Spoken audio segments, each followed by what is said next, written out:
Hey, cosmic explorers. Today we're diving into one of the universe's most mysterious and deadly spinning objects, pulsars. These cosmic lighthouses are stranger than science fiction. Let's unravel their secrets.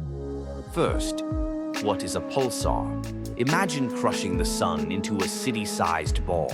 That's a neutron star, the corpse of a massive star that died in a supernova. Now, spin it thousands of times per second and wrap it in a magnetic field 1,000,000,000,000 times stronger than Earth's. Congratulations, you've made a pulsar. Pulsars were discovered in 1967 by Jocelyn Bell Burnell.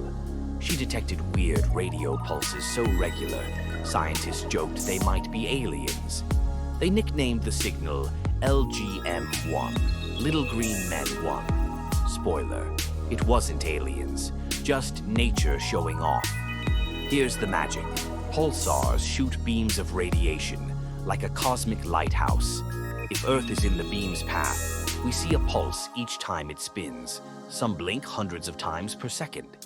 The fastest, millisecond pulsars spin at 43,000 RPM, faster than a kitchen blender. But why care?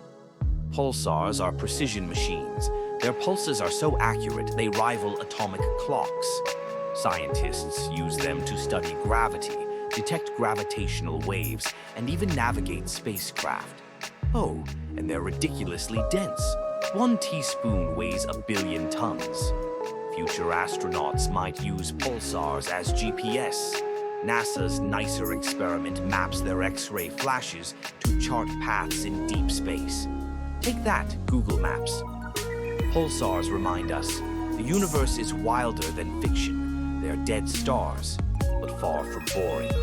Next time you look up, remember, somewhere a pulsar's beam might be flashing Earth a secret message. Don't forget to like, subscribe, and chase more cosmic wonders with me.